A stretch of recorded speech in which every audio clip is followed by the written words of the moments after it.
I think I'm working. Hey, Hey! how's it going? Well, living the dream. Awesome. So welcome. Three financial tools, the basis or foundation for the actual financial structure or what goes on with the money, the financial portion of your business. And of course, we had our financial partners, in other words, our financial advisors, our friends last week, talking about how to actually organize your own money, planning, investing, and protecting your assets and strength. And this time around, we're talking about what goes on with money in your business, how to protect it from a cash flow basis, the actual tools that you're going to be used, and then long-term what you're going to do to obviously set up and grow your own business itself. And I brought Danielle Pilon on from Danielle's SOS Bookkeeping and Accounting Service, and her business has grown rapidly in 5 years.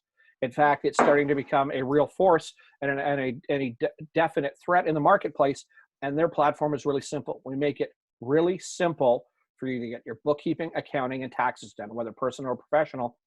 And as they like to say, bring your dirty, smelly, rotten box of papers to us, and we will take care of it from there. So, Yes. Danielle, thank you for coming on. You've handled Happy to. hundreds of businesses just in the past year, thousands of people when it comes to their taxation, and of course, financial and your cash flow, the lifeblood of your business, are part of the importance of what the services that you provide. But we're not here to gloss or to say, hey, use Danielle and her business. No, we're here to educate people, of course, more than anything else. So Yes. foundationally, fundamentally, what do people need to focus on first? And when we're talking about things like cash flow management, the financial structure of their business, and the tools they have to use, let's focus on those three areas.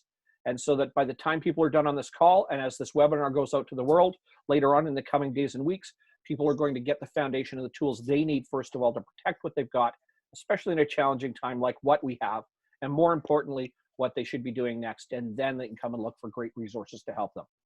Danny, please. Absolutely. Absolutely. We're definitely in an unprecedented time as far as the financial landscape of most business owners go. I would definitely say that there was probably a degree of people that thought they were very solidly secure in what they do for business, and all of a sudden it was like somebody turned off a light switch and bam, everything that you thought you knew about your business has gone out the window. There's no perfect roadmap for what to do during times like this, but very specifically, obviously, been harassed with lots and lots of questions on how do I do this. So when we're talking about financial tools, from my point of view right now, the most important thing to be worrying about is your cash flow. Now, hopefully not in a panicked sense. Yes, it's really hard to look at a finite number of funds in a bank account and then watch as the bills keep continuing to roll in and the funds start to diminish. But more importantly, what I've been focusing on with our corporate clients when it comes to cash flow right now is how to break down your cash flow and see fundamentally how long it's going to last you. So instead of looking at the overall picture and saying, okay, I've got $5,000 in my bank account and it's just whittling away and it's driving me nuts and I'm getting all this anxiety, what do you look at? And so what we started to do, and this is definitely a vein from along what you say to us as coaching clients as well. So something I'm trying to practice myself is that instead of looking at the overwhelming landscape of everything going on, just go, okay, what do I need in the next week? What do I need in the next 2 weeks? What do I need in the next month? Okay, how do I possibly get it? So then you're breaking down your sources of funding and saying, okay, am I operating partially? Am I totally stopped? Do I have the opportunity to take care of myself using government grants or government funding? Definitely one of those fun scenarios, and by fun, I mean not fun at all, but getting a lot of feedback from people that are going personally after things like the Canada Emergency Relief Benefit, using it to inject cash flow into their business to bridge the gap if you don't qualify for some of the other subsidies that are out there very specifically at the moment. But definitely with cash flow, and it's very easy to get overwhelmed when we look at the grand scheme of things, and not that we should lose sight of the overall goal of what we need to accomplish and what our overall funds look like, but it's very easy to just get lost in the spiral of, well, I can't last 3 months, and then you get lost in focusing on what you could do in, say, a week. Right. So in a week, what can you directly affect in a week? Because you don't know what the landscape's going to look like in a month. You don't know what the landscape's going to look like in 3 months. So to build up all that anxiety and all of that stress because you're going, oh my God, my funds don't make it 3 months. You don't know that. but you can control what you need to pay in the next week, what you need to pay in the next 2 weeks, and what you need to pay in the next month. That you can fairly well manage. Again, everybody's got a little bit different situation going on, but it's really about trimming the fat too. So really taking a hard look at what you're spending, to make sure that what you are spending is going to the right places and it's doing the most amount of good that it possibly can.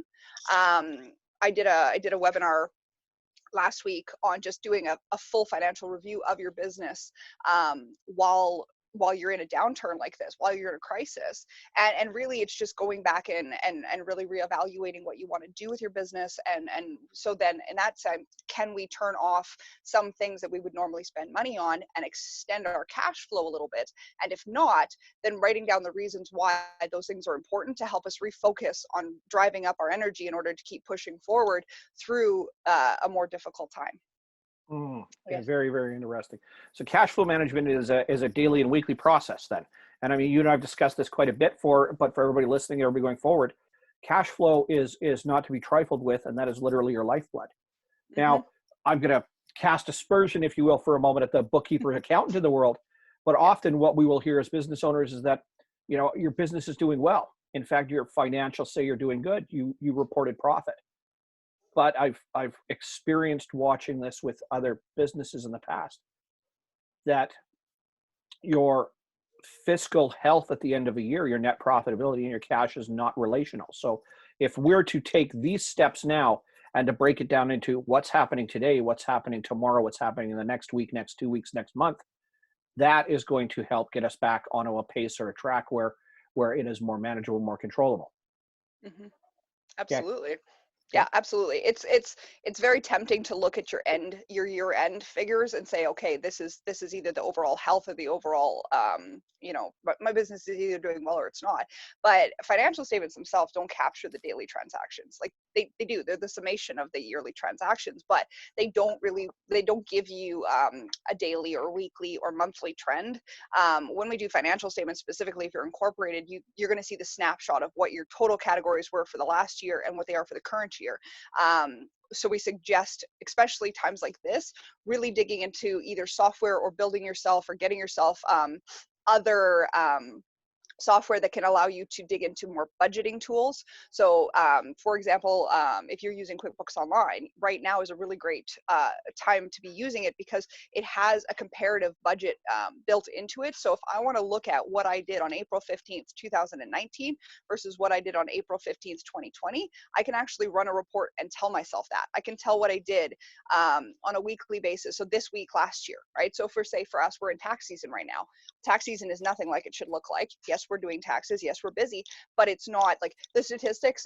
One of my girls was looking up the statistics last night, and it's like a third of Canadians have filed taxes, whereas three times as many people would have traditionally been filed by this point already.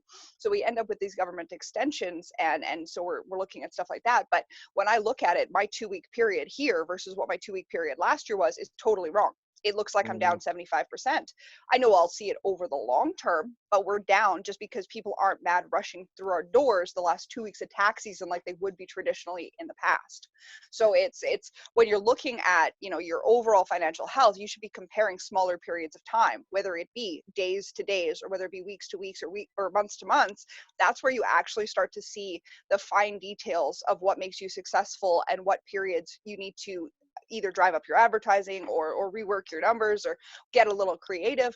That's how you actually make your business successful. And all those little movements throughout the year are what contribute to your overall end numbers at the end of the year. Okay.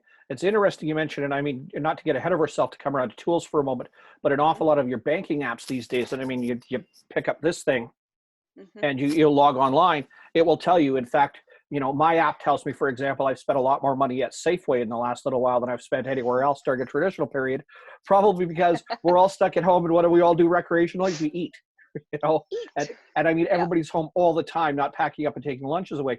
So that alone is part of our snapshot on a daily and a weekly basis, where we want to look at last year's trends as well, but we want to look at a shorter period of time. What happened last week? What do I have? What am I going to spend this week? What am I going to budget for, etc.? So we're moving back with technology to that point where, let's call it what it is. Our grandparents learned to balance a checkbook And cash flow management is essentially balancing a checkbook. How much cash Yep. do I have now? What am I going to spend this week? How much do I Mhm. think I'm going to bring in? What am I going to be left over with? And to be, you know, a prognosticator here, how much am I going to need next week? And then what I'm going to have to chase at that point. Yeah. Yeah. But doing it in bite-sized chunks like that, right? So they weren't doing it 3 months at a time. They weren't doing it at 6 months at a time. They were doing it in daily, weekly, and maybe at the maximum monthly, because that's like when you say a different time, right? When you live in a time where maybe you might not have a job, or you might not live past a month, right? It's just, what are your priorities, and are you looking to stick to the same normal that you've been using, or are you adapting? It's things like developing a crisis budget, right? What makes it different than a normal budget? Well, it's number one going to be on a shorter time frame scale, and it's going to be protective of your money, rather than just being like, okay, well, I know the times are good and I can spend and I have this much.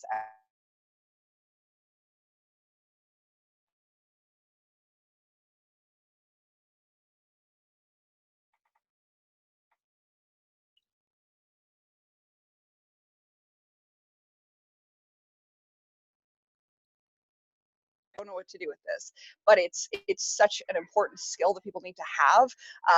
And hey, you got all this free time on your hand, it's a great time to learn it. Absolutely. Okay. So let's move away from cash flow for a moment because, well, we've just heard it as simply as we can have it stated. This is just like our grandparents balancing a checkbook, and this is a skill that we have to relearn, redevelop, and where else are we going to have the time and the opportunity to do it? So you can get a stiff drink, or you can get a cup of coffee and start to look at what's going on realistically with the physical cash you've got right now, what you're going to spend this week, and what you're going to need over the next little while.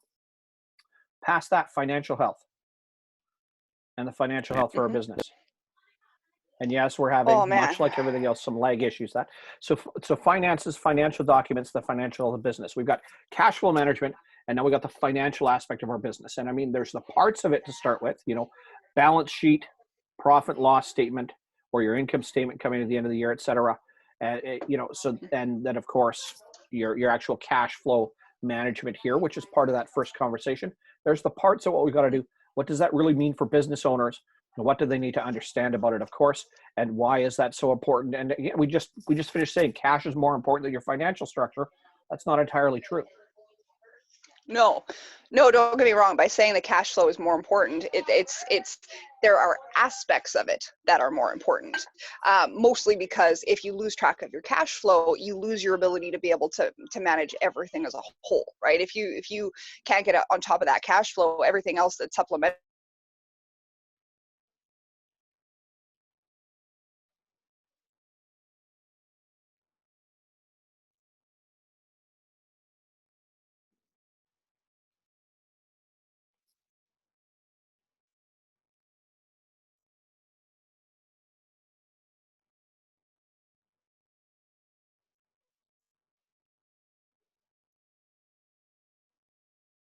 to bring in. I think right now the biggest piece of advice I give people as far as other financial tools and things to focus on would be to break down kind of, so first of all, I guess if we're talking about financial tools, I don't know if I necessarily should I be doing this specifically for corporations, or should be doing this as business owners in general, because there Talk are about some business important owners in tweaks. general. Yeah, Okay. talk about Okay. business. Okay, so financial tools in general, basically what we want to be looking at is we want to be looking at cash flow, we want to be looking at structure, we want to look at advertising, we want to look at basically our internals, our onboarding, stuff like that.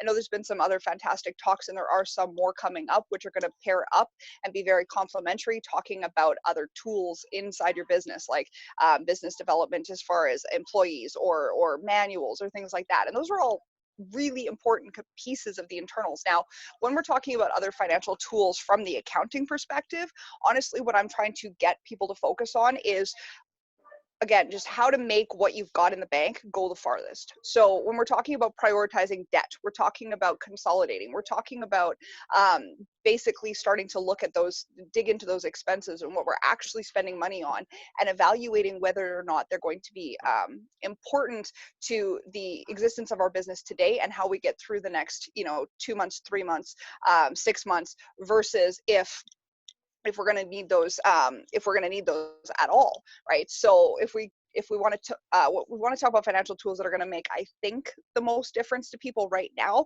it would be, let's go back to examining, do we understand the fundamentals of what's involved with our own finances? Do we understand what's considered income, what's considered a deferral? Do we understand how to budget? Do we understand what types of expenses we are entitled to? This is one of those times where things are a little bit more tight around the edges because everybody's being very conscious with their dollars. It's actually a really perfect time to start looking at the things that qualify as business expenses that maybe we're not necessarily considering. People are like, well, I have no expenses right now, I'm not working. I'm like, well, you're still paying for your house, right? Great, you still have a home office going on. Are you paying for advertising? Are you paying for gas in your car? Are you paying for your cell phone and your internet and things like that? Yes. So those are really positive things that are still playing into financial tools for your business, regardless of whether you're earning a lot of income or not. Now, my opinion when it comes to writing off things when you're not active in business is basically like, if you have the intent to be making income right now, then you're still qualified to write those things off. And I think that that's something that people don't really think about. Like, if you're constantly searching out leads, you're starting conversations, you're networking, you're doing all those things, you have the ability to be pushing and looking for new business, which means you still get the qualification against some of those other expenses, which is really important. When we're talking about, balance sheets, basically if we're talking about corporations, we're talking about balance sheets. Things that we want to be focusing on are long-term and short-term debts.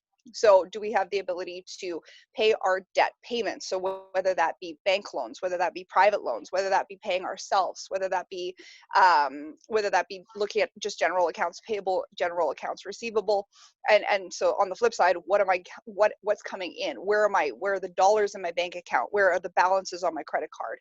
Where are the balances on available loans that could be dispersed to me? And then really tying it all back to budgeting.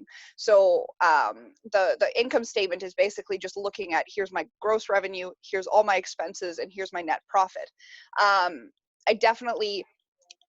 am personally telling people to stop focusing on the big stuff and just come back all to the little bits of stuff. So the little things that make a difference, adding up day after day, when it comes to your money and finance. So instead of really worrying about looking at the overall health of your business, not that you shouldn't be still doing that, but to come down and really start to examine, like I said, what are your write-offs? What can you write off now, even though things are limited?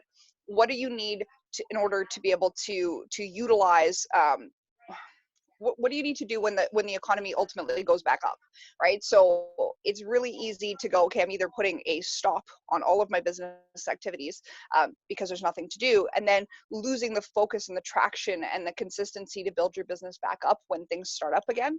Or you're going the opposite way, which is, okay, I have to okay, sure, the actual business income coming in has to stop, but all the stuff I'm doing in the background, so advertising and networking and marketing, like all of that stuff is what we're doing preemptively, so that when the business comes back in, we haven't basically skipped a beat. Like we've just moved on no matter what. And that is one of those things. You can see Katie in the background of my video. But it's one of those things that's very easy to lose focus on, is how do we work with all our financial tools to keep that momentum going once things do start to pick back up. I shared a thing on Facebook, a picture on Facebook, and it said, don't bash the business owners that are busy marketing and the business owners that are busy advertising and the business owners that are busy talking about their business just because you're not working. What's happening is those people are putting everything they've got in to not lose momentum that they've been building for the last, however long. I've got clients that said I was on a growth trajectory to do double what I did last year. Now I'm just, I'm reevaluating, and I think I'm going to be at like 30 or 40% of what I expected to be at, but at least I'm going up once things start to pick up, right? So then it's coming back to, again, once things start to pick up, are we conscious of what our debts are? Are we conscious of what our minimum payments are? Are we conscious of, what we can write off, what's eligible, what's not, and just making sure that we're examining the internal workings of our business from that standpoint as well, so that when things do start to, once everything does start to come back in, are we ready and poised to basically jump back in both feet and hit the ground running and get back to where we were previously as soon as we can. So that's kind of what I'm So just again, focusing on the little stuff, working on what our write-offs are, looking at what our debts are, looking at what we actually need for write-offs versus what we don't. If you guys have any questions about things you can write off and things like that, I'm more than happy to send kind of a cheat sheet that's pretty universal to most businesses, because it really does come down to what can you claim, what's eligible, what's not, and then making sure at this point you're being as diligent as possible with everything you possibly can. That means keeping all your receipts, regardless of whether, again, you're running active business or not, because most of us are looking to generate new leads and new business for the future once things pick up. That's unbelievably important. So I don't know, that's some thoughts, Mitch. That's fantastic. All right, tools. Talk us through. There's going to be stuff that we have to use, we need to use, we want to use, and then I'm gonna circle back around once again to that foundational structure to kind of close off and then tie everything off as we're talking with everybody here. So tools. Okay. What are business owners and what should people be using to make sure that they're maximizing, getting through, and more importantly, being able to keep track of their cash flow, their financials, and then what we've just been discussing about here, particularly in light of write-offs, which are every business owner's best friend. Cool. So this one I'm going to break down into a couple of different parts. I'm going to dive into the actual very business specific side of it, plus some things personally that marry in, because most of us are owner operators. So that means us, the individual, our family is specifically sustained by what we do in our business. So the three things that I'm going to talk about, I guess it's two, but it's expanded into somewhat three. Budgeting and software. So budgeting, obviously that's one of the things that from an accounting and finance perspective, budgeting is it. If you want your business to be successful, you need to be budgeting in some form. There are lots of tools as far as what you can do with that. But honestly, you need to have a regular business operating budget, and you need to create a crisis budget for your business. That means what happens if my income cuts in half? What happens if my income cuts down to a third? What happens if my business completely disappears for X amount of time? And yes, I'm talking about having multiple budgets, but I mean, realistically, what you're building is so big and so important that it requires some external, like some extra dedication to what your business is, which means, yes, you need to use budgets. That it's the dirty B word that nobody wants to talk about, but having a business budget and having a crisis budget are going to be the things that make or break your business right now. If you are not conscious of what you spend your money on, it's not overall advantageous for the preservation of your business. There's a couple of really easy tools that you can look at. So like I said, if we're talking about and marrying into the other one, which is software, right now software is it's going to help you. If you do your own bookkeeping, make sure you get yourself into a software that has some additional tools, hopefully for a decent price. My recommendation all day long is going to be QuickBooks Online. And the reason why it's going to be QuickBooks Online over everything else is because it allows you to update in real time for half the work. It's got a budget system built right into it. Now, it's got the limitation of only being able to run one budget at a time, which means you're not going to be able to build all those excess budgets inside QuickBooks Online. So what QuickBooks Online is really good for is it's saying, okay, here's what I think I should be spending, here's what I think I should be making, and then it'll actually fill in the specific categories for you as you code them when your transaction come in from your bank account. So that's really great for watching, and then it marries it in and pulls it into those weekly, monthly, and yearly reports for you, which is what we do. That's what we look at traditionally as bookkeepers and accountants when we talk about explaining to you your overall business health. Other tools that, like Mitch mentioned, on your cell phone. There's some really easy, very affordable, free options there. The cool part is your bank, like you said, absolutely comes with a built-in budgeting tool now. It's free, doesn't cost you anything, and it'll actually pick up transactions as you spend them out of your bank account. So similar to QuickBooks Online, but if say you don't need the full, like you're just looking for a personal budget versus say a business budget, you can run one in each of your apps. So one for your business bank account, one for your personal bank account, but it's a very simple method to get a budget tool. The other thing is, I mean, if you Google budgeting tools. I mean, there's a million under the sun. It's really cool. I did my own little research, and crisis budgets. That's a huge thing. There's a little like wonderful niche market on the internet of people preparing for crisis budgets, mostly coming from, and I will say this, from other countries in the world, because you know where we get a little bit of a soft cushion in North America and in Canada, where we don't have major disasters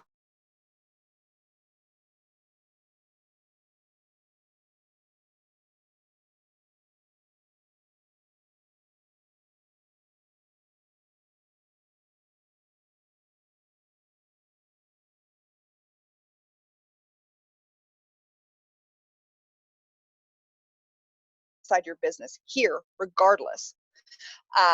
So I mean, there's, like I said, get it yourself a business budget, just a general business budget, and then get yourself a crisis budget. And then while you're doing that, do the same thing for your personal. So make sure you have a personal budget and a personal crisis budget. So if you are an owner operator of a business, all you're doing is measuring, okay, if my business is this size and it does this, I can pay myself this. This equates to here's all my expenses on the personal side. So if your business itself cuts in half, well, then make sure you're translating it out to your personal, because there are specific things that are absolutely mandatory need to pay in your personal, where maybe you need to cut something in your business so that you can pay for the personal stuff. Or, like I said, there's business owners that are collecting personal subsidies and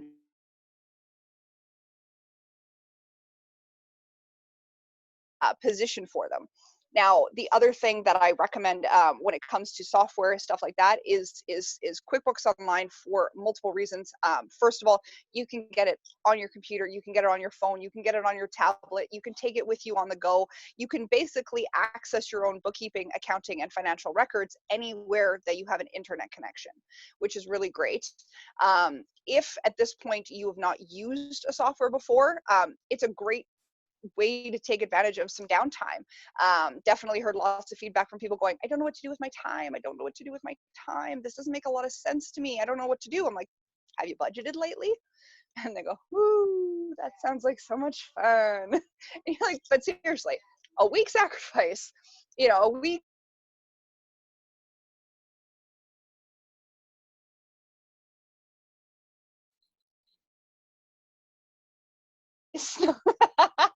I do talk too fast, but So Danny, if I can for a moment here, spending and a just little bit of time. Yeah. if I can jump in. So QuickBooks is a fantastic tool. I know there's another one out there that's really comparable. And once again, much like Zoom that we're on right now, it's called Zoom as well. A great, also another great suite of software that work very well. I've had the request already that we have questions. And so let's dive in right now if we can. Ashley, I know you had a question while we're on here for the call. Let's definitely get into it. Somebody else is going to have them as well. Otherwise, we're going to let Danny do her job, which is to pound as much information into us as possible so that we can maximize this time. Awesome. I just, with regards to specifically your clients and how you'd like to receive, you know, expenses or anything at the end of the year, would you prefer to have a client that has all of things like in a QuickBooks like you described, or in, you know, another program that's out there, or is an Excel spreadsheet, kind of like I showed you yesterday, but an Excel spreadsheet with all expenses mapped out by item? Like, what's your preference? That's a really great question. So my opinion is that when you are, say, a sole proprietorship, there's a lot more flexibility in things you can. Now, my profession, 100 different software. From an absolute preference standpoint, I don't actually have one. All I'm looking for primarily is to educate you so that you know what to write off and how much to write off, so that whatever you do choose to plug the numbers into, it's easy to read and easy to digest, and then it keeps our bill lower because we don't have to charge you for extra time if we don't need to. But if you become incorporated, you need to get yourself into some grown-up software. Okay, if you're sole proprietorship, well, it's true. Okay, so if you're a sole proprietorship, Wave Accounting, FreshBooks, QuickBooks, or Wave Accounting, FreshBooks, Zero Accounting, stuff like that. That's very adequate software that does invoicing. It does basic income and expenses tracking. It has good reports. It pulls out nicely to the programs that we use, like Profile, to do your actual personal taxes. But when you become a corporation, needing to be inside your business, get yourself in some grown-up software, get yourself into Simply Accounting, get yourself into QuickBooks Online, get yourself into something like that, because it's going to give you more meat and potatoes. It's going to marry up a ton of different financial tools into one spot.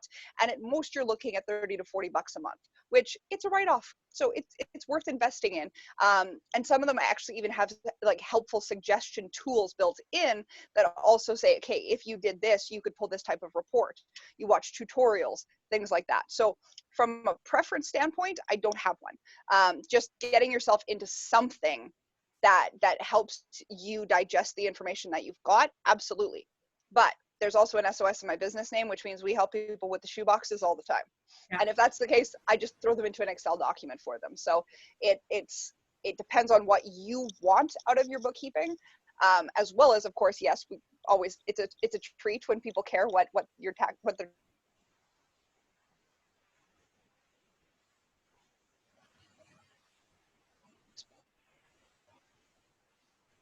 Oh no, Danielle, hello. Hello. We lost you there for a second. Of course you did. Uh-oh. Okay. What cut out? Did it any of that translate out, or did it totally cut out? Yeah, the most of it did, just the last little bit, but that's okay. I got the gist of it. When you're a sole proprietor and you've got expenses on that Excel document, do you want receipts to accompany that, or is the Excel document appropriate? Yeah, that's a great question too. So basically how we work is we work on limited liability. So it basically means that you can give me your receipts to review and check, but then again, there's time charged against you. If you're confident that you've done all the legwork and that the numbers are complete, we don't actually need to see the receipts, because we're just preparing the tax return at that point, which means that you take responsibility for the accurateness and completeness of backing up those figures. So you would be the one actually physically getting audited if something were to happen in the future. And then what the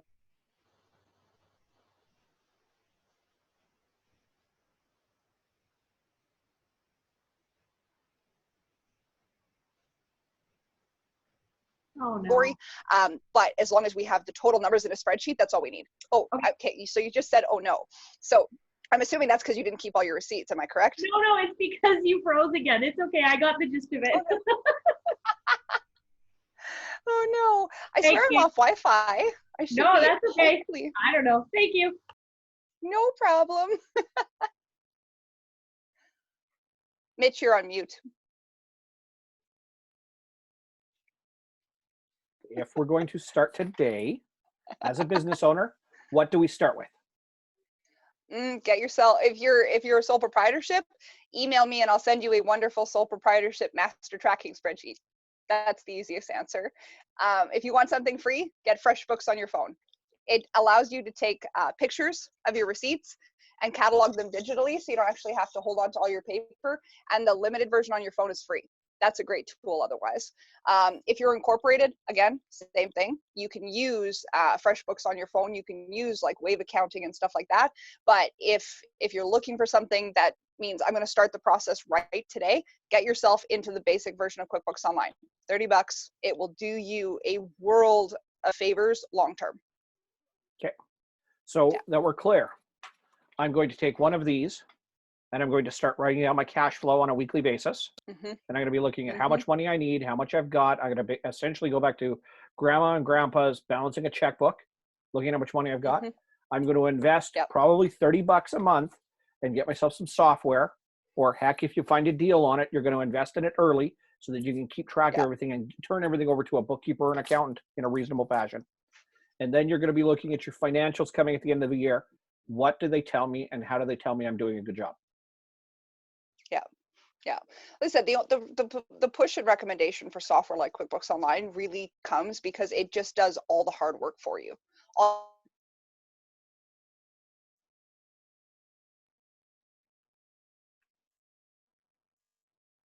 Of providing the answers with very minimal extra contribution from you.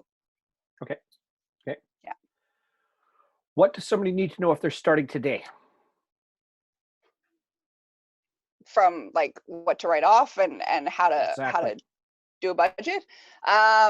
If you are just starting or wanting to start a business today, what you need to know is you need to know what you can write off. Again, the easiest way for me to go through that is I have a cheat sheet for that. I can just make sure that that ends up in the hands of Cyndicate, a couple of my cheat sheets and things like that. So if you guys are already members of Cyndicate, it'll be available to you. If you're not a member of Cyndicate yet, or not necessarily maybe planning to be, obviously reach out. I do have a good chunk of them on my website as well, but essentially what we want to do is we want to identify what we can write off, so that from day one we're being very conscious with what we're spending our money on, so that if we have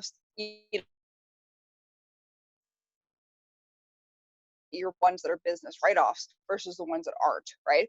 And if you have a very creative accountant, then you figure out how to make most things a business write-off. But it really comes down to, like you said, so fundamentals for a new business owner: start a budget from day one. That means every piece of money going into your bank account, track where it's coming from, who it's coming from, and if you got paid for a full invoice or a partial invoice, you're taking a deposit for a job, things like that, and then just start tracking what you're spending your money on. So you go to the gas station, you put fuel in your tank, that's just gas. Start tracking it. Okay, I go to McDonald's, I buy myself a coffee, I'm on the way to meet a client, great, that's meals, put it under meals. I started a website, I need to register a domain name, I need to do, registration of a trade name, great, that goes on the spreadsheet, that's registration for business. I go to Staples to pick up a box of paper, that's office. Just if you're not going to invest in the software on day one, which is fine, get yourself an Excel spreadsheet and just start tracking what you spend your money on. Meaning, just every single time a transaction comes in your bank account, tell me or tell you or tell whoever what it is, because after the fact, to go back and try to remember what all those things are later in life, it is hard. So starting it from day one and just starting to track, this is the day, this is where I went, this is what I spent it on, that's all we need.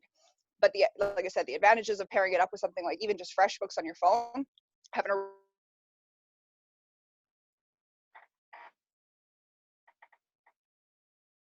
get yourself a damn shoebox, put all the loose receipts in a shoebox, and make sure they stay in the shoebox until you have time to sit down and sort them. But I mean, everybody's sitting there with an excess of time on their hands right now, which means just get yourself an Excel spreadsheet and start writing out what you spend your money on and where your incoming money comes from. One of the best tools I was ever given, and so for everybody out there, we're talking about that dirty shoebox with all your receipts. Actually, this is really old school, and I learned from a mentor of mine years ago now, and you would have to, of course, order it online since you can't go to a store. Order one of those pocket calendars. Order a pocket calendar, and every time you get a receipt, or print it off and stick it in for the week where that pocket calendar is, and keep all your receipts in order, lined up, day to day, week to week, month to month. At the end of the year, you take the entire book, you turn it into your accountant or bookkeeper, and that way they've got a chronological order of where all the receipts came into, and that way you're done and organized. Yep. What do you do with the old receipts? How old are we talking about? Are we talking about during the course of the year or stuff previous to the current year? Sorry, I'm trying to look at chat. Okay, old. So current year, you want to keep everything. If you're using an app where you take a photo of it, you can literally just throw out the receipt, shred it preferably because it's got your banking information on it.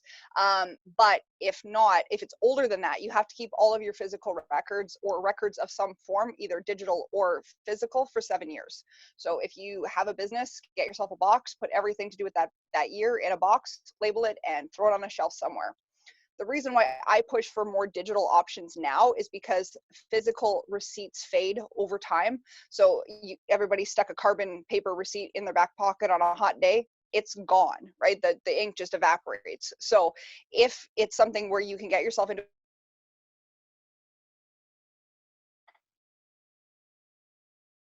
receipts, storage capabilities don't have to be so massive because you're storing digital information.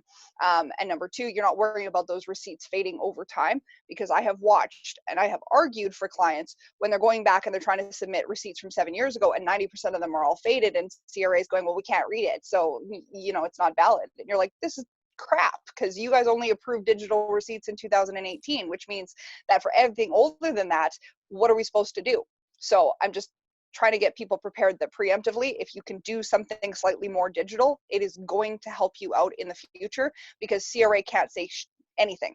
And if you don't want to use the software, take your phone, just take a regular picture of your receipt and put it in a Google Drive or a Dropbox or something so that you have that record, because the paper does fade.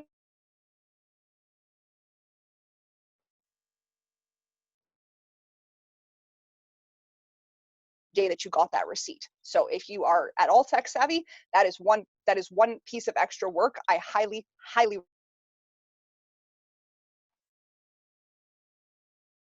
That makes sense? Yeah. Helpful, thought-provoking. Anybody else? So Danny, the more savvy business owners, before we sign off here, what should people be taking from today moving forward for their business? We've heard an awful lot of that.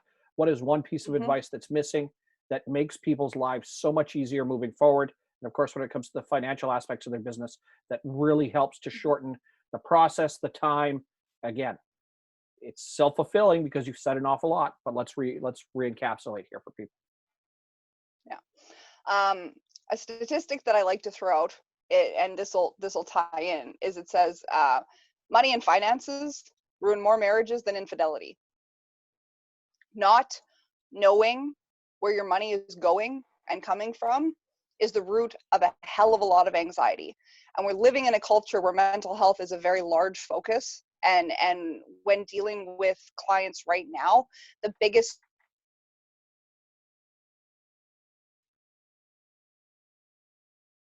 bit of money is coming in and they don't know really what they spend their money on or why.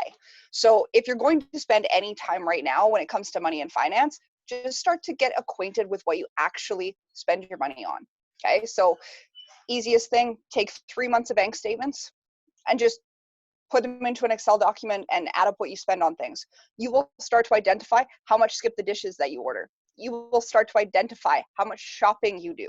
You will start to identify how much your hair and makeup and all the other things cost.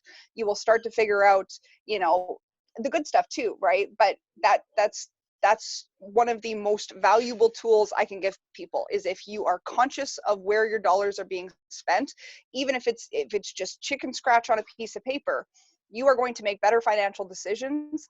It's the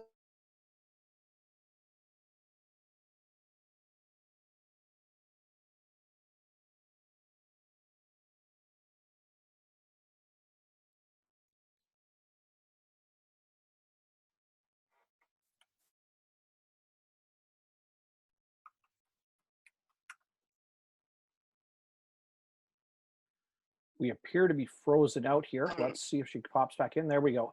You popped out on us pretty big there that time. Sorry. I was just saying Mint is a good option for budgeting. I forget about that. Yeah, and there's a great option for budget. Yeah. But yeah, like I said, just learn to be conscious of where your money's going. If you know where your money's going, your anxiety will be so much lower, and you'll just be in a much better position to, number one, handle crisis, both short term and long term. And using those little steps every day makes your entire annual picture, your annual budgeting, your annual financials, just, number one, just make more sense to you. So that'd be the tool. Okay. Questions, comments, or thoughts for our participants? I know, much like the rest of the world right now, we're having some internet connectivity issues. It does not take away from the importance of some of the information that is coming at you today. There are resources available. Danny, where can they find some of these resources? I have a bunch on my website. So that's www.daniellesosbookkeeping.com. Like I said, Mint is one of those great free tools. You just Google Mint. You can Google, like I said, crisis budgets. I'm working on putting a couple more together. I'll try and get those up on the website in the next week or so. But if you do anything, grab yourself just a regular free budget, just search Excel documents. There's a million free templates. But otherwise, QuickBooks Online, FreshBooks on your phone, just punch them into Google. But otherwise, I'm doing my best to just kind of amass more resources on our website. Our Facebook, I try and share things as often as I can as well. But yeah, there's a lot of options out there. Just the power of Google compels you. Use the Google. It will reward you. Absolutely. There are a ton of resources. There's videos, there's documents, there's places to come, like your website, to come and find more of these. There are a giant pile of resources for those that are joining us today. Inside of Cyndicate, of course, we've got membership resources available. And for those outside as well, you can come and look, touch, taste, feel, find them. The world is far smaller now due to technology for some of those technology issues that we have. And there's really no excuse for not being aware and for being educated. When it comes to finances and money, as you said, and for me as a coach, both for business and working with people itself, money and our relationship with our partners and our spouses suffers devastatingly because we are not being aware inside of our own relationship from a personal and intimate level, and because we're not being honest when it comes to money. The same structures or the same stressors have effects inside of our businesses, between business partnerships, etc. There might not be the same intimate level of relationship, but business partnerships can dissolve in a hurry because we do not have an accurate handle or understanding what's going on with the finances. So to be unaware in an era when we have access to tools and technology, and for what is ultimately a very little cost and a little bit of time, is something that as business owners we must overcome in a hurry. And to go back to something as simple as the practice of balancing your checkbook. 5 fundamental pieces of information. How much money do I have right now? How much am I going to make? What do I have to spend on myself and on my regular roof over my head, my business to run? What am I left with to start next week? Is powerful, and it's so simplistic, but yet the bulk of us forget to do it on a regular basis. And then, of course, to expand from there, to make sure we are educated enough so that when we are dealing with our bookkeeper or accountant, looking at our software, we understand the basics and the fundamentals so that we can directly answer questions about our own business. We can put ourselves at ease, and we can ask smart questions in turn. And then when it comes to those tools that are going to help us, of course, taking time and opportunity to educate ourselves and invest in those. So Danielle, thank you as always. 2 years of relationship for us to work together and have the opportunity to bring you on and help you share with people that for today is, we had 11 other people join us today. And for the coming weeks and months, as people get a chance to look at this, digest, and hopefully expand their own education, that they have an opportunity to learn from there and to expand. For those of us that joined us on the call today, questions or comments, do not hesitate to get a hold of Danielle or myself. Feel free to reach out at any point in time. People are here to help you find the resources and the tools that you need, the education that's going to help you expand and grow your business, because this is vital for you. There are 5 things in life when it comes to business that you need. You need to manage your cash flow. And as Danny talked about to start with, you need to be really critical with your time. That means educating yourself. You need to be able to sell and market effectively. And you need a plan for your business. Your finances and your money touch on all those areas. So to do them effectively means that you are doing what is required as a business owner to grow. Danielle, thank you for doing this. To our audience, thank you for joining us today. For those that watch in the coming days, weeks, and months, we hope you find it just as educational, and feel free. In fact, we implore you. We charge you to reach out and to find those resources and the education that we've got available to you. I hope that everybody has a fantastic day.